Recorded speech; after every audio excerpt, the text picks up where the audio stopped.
Nabi SAW juga memberikan kata kunci kepada kita melalui nasihat kepada salah satu sahabatnya yang bernama Wasibah radhiyallahu anhu.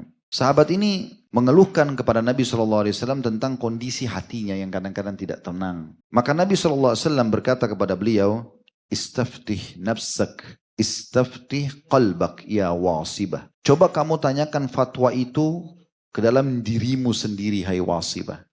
Dan tanyakan juga ke dalam hatimu. Thalathan, 3 kali Nabi ulangi. Lalu beliau mengatakan, wal ithmu, albirru matma'annat ilaihi nafs, watma'anna ilaihi qalb. Ketahuilah kebaikan-kebaikan kalau kau sibuk lakukan, ketaatan-ketaatan, itu akan membawa kepada ketenangan jiwamu. Ini dari saksi bahasan kita.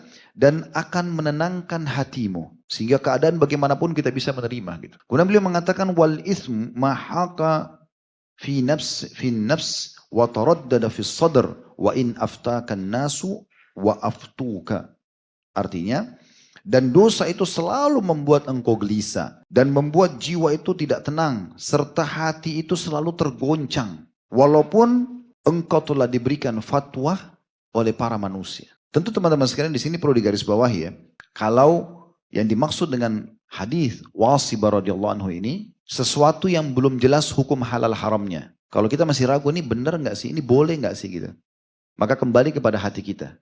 Tapi kalau sesuatu yang sudah jelas halal haramnya nggak boleh lagi kita tanya hati kita.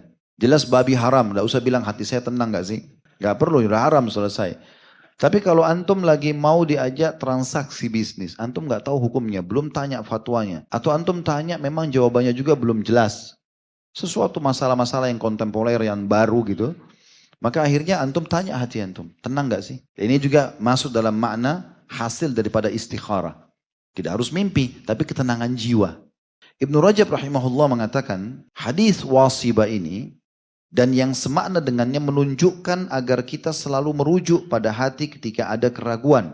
Jika jiwa dan hati tenang, maka itu suatu kebaikan dan halal. Namun jika hati dalam keadaan gelisah, maka itu berarti suatu dosa dan keharaman. Ingatlah, kata beliau, hadis Wasibah dimaksudkan pada perkara yang belum jelas halal haramnya. Apakah termasuk dosa atau bukan? Sedangkan yang sudah jelas halal haramnya, maka tidak perlu rujuk ke dalam hati. Tapi yang kita tidak beratkan di sini teman-teman sekalian, bahwasanya kegelisahan yang sedang dibahas dalam dosa besar ini, itu disebabkan selain ada potensi dalam diri memang karena dosa. Memang karena adanya dosa. Kalau seandainya ada orang bilang begini. Ada sebagian orang tenang-tenang saja walaupun sudah buat dosa. Tiap malam mabuk, berzina, melakukan pemaksiatan. Tapi kita lihat tenang-tenang saja. Tawa-tawa sana sini. Dia tenang saja hidupnya biasa-biasa saja. Maka bagaimana jawabannya? Sementara tadi Ustaz sudah memberikan gambaran. Kalau buat dosa pasti hati gelisah. Maka ini dijawab oleh para ulama mengatakan.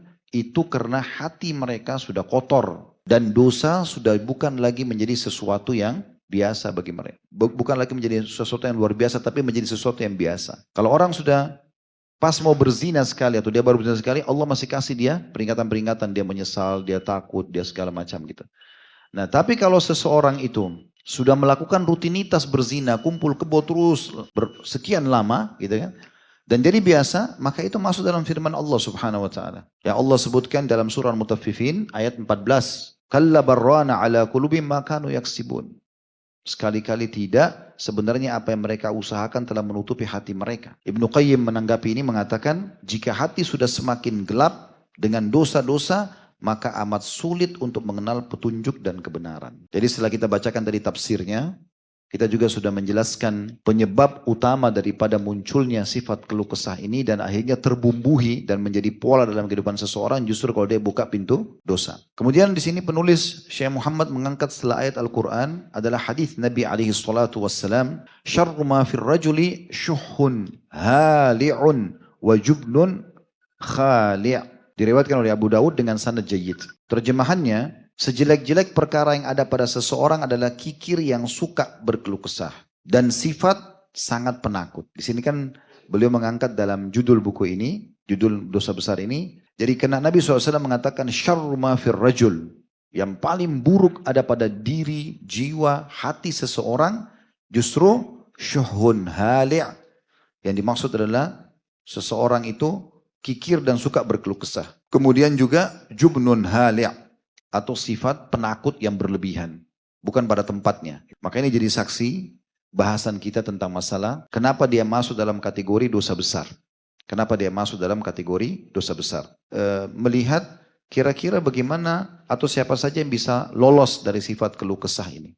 Allah sebutkan sifat-sifatnya. Sekarang kita akan baca surah Al-Ma'arij, ya, ayatnya dan terjemahannya. Itu dimulai dari ayat 21-nya sampai ayat 35. Surah nomor 70 ya. Atau kita mulai dari ayat 19-nya supaya sesuai dengan saksi bahasan yang diangkat oleh Syekh Muhammad rahimahullah. Innal insana khulika halu'a. Sungguhnya manusia diciptakan bersifat keluh kesah lagi kikir. Sudah kita panjang lebar jelaskan dari tafsirnya dan juga sebabnya.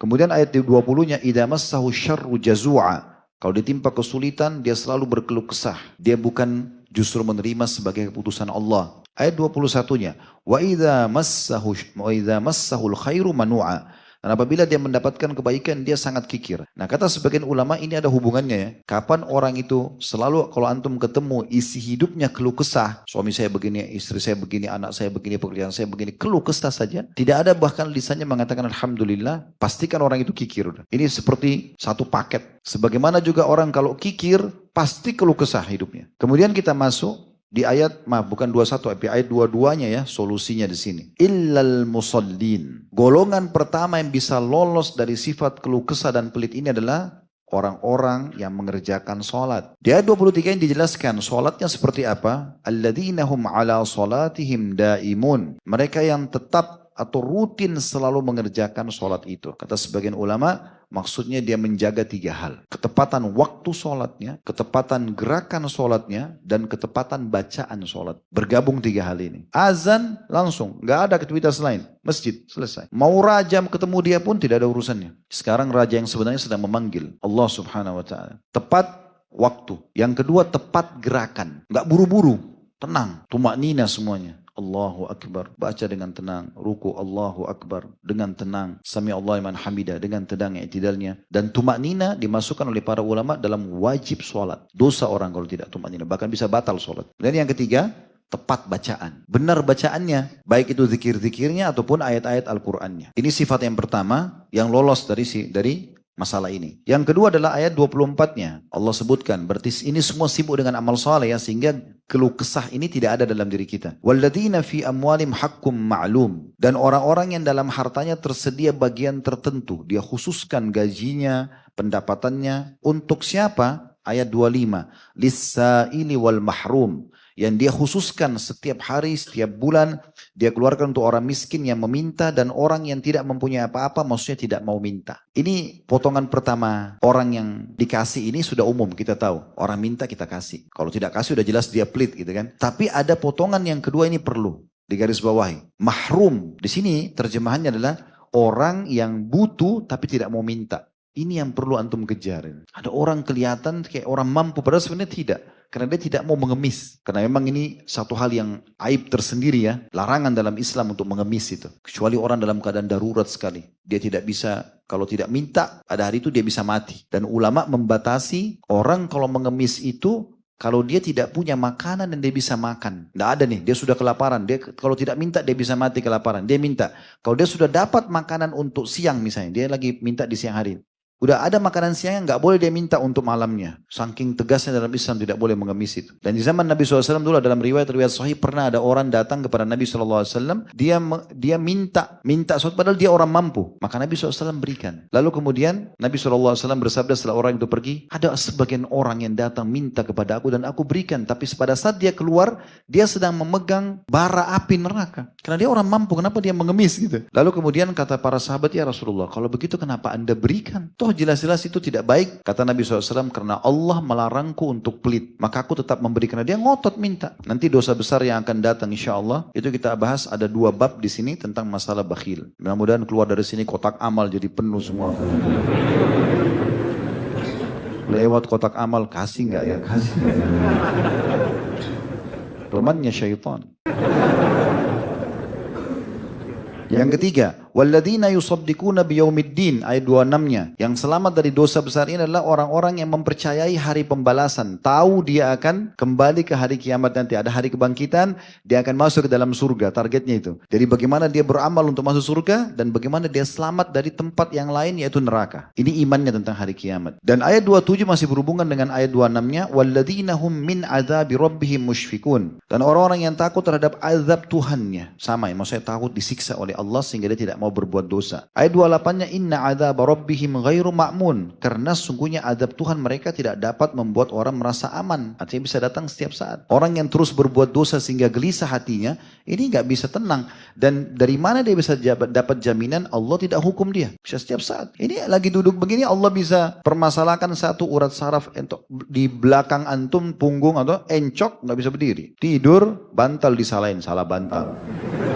Dan Allah lagi uji tuh, ini leher saya kasih pinjam kamu 30 tahun tidak pernah disyukuri. Ini coba, balik saja nggak bisa. Kemudian selanjutnya, sifat yang keberapa nih?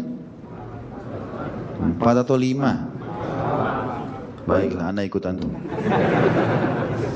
Ayat 29-nya, walladzina hum li furujihim hafidhun, dan orang-orang yang memelihara kemaluannya. Maksudnya di ayat 30-nya, illa ala azwajihim aw ma malakat aymanum fa innahum ghairu malumin, kecuali terhadap istri-istri mereka atau budak-budak yang mereka miliki, maka sungguhnya mereka tidak tercela. Artinya tidak berzina. Pelampiasannya harus pada pasangan yang halal. Kemudian ayat 31-nya, faman ibtagha wara'a dzalika fa ulaika humul adun, barang siapa yang sengaja mencari yang balik selain daripada yang halal tadi, maka mereka adalah orang-orang yang melampaui batas. Maksudnya sengaja berzina. Padahal Allah berikan kemudahan dia untuk menikah. Ya, apalagi hidup di Indonesia, nikah mudah. Kenapa nggak menikah? Perangkat sholat, Quran, bisa nikah.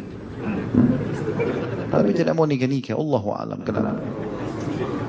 Kalau masa corona kemarin antum nikah itu luar biasa. Banyak yang mau nerima mahar murah. Tiba-tiba hadir di Blok M sebelum corona, hadir sekarang hadir sudah punya anak. Selanjutnya ayat 32-nya, walladzina hum li amanatihim wa ahdihim ra'un, dan orang-orang yang memelihara amanah-amanah yang dipikulkan dan janji-janjinya. Sekali ucapkan komitmen, ya saya datang, insya Allah datang. Ada udzur syar'i sampaikan, ya saya akan beri, jangan pungkiri. Selanjutnya ayat 33-nya sifatnya, walladzina hum bi syahadatihim qaimun, dan orang-orang yang memberikan kesaksiannya. Maksudnya kesaksian pada yang benar, kesaksian yang benar-benar. Kalau ada orang benar kita dukung gitu ya. Kemudian Allah ulangi di ayat 34-nya kembali kepada ayat 22 tadi tentang sholat. Walladzina hum ala sholatim yuhafidun, dan orang-orang yang rutin memelihara sholatnya. 3 hal tadi ya. Apa itu? Tepat waktu. Kemudian tepat gerakan. Kemudian tepat bacaan. Lalu terakhir Allah tutup di ayat 35-nya, ulaika fi jannatim mukramun. Selamat dari sifat keluh kesah, dan juga yang tadi punya sifat-sifat itu mereka akan kekal di surga, lagi akan dimuliakan. Ini kenapa kita baca Al-Ma'arij ini, karena lanjutan daripada ayat yang diangkat oleh penulis tadi. Allahu a'lam.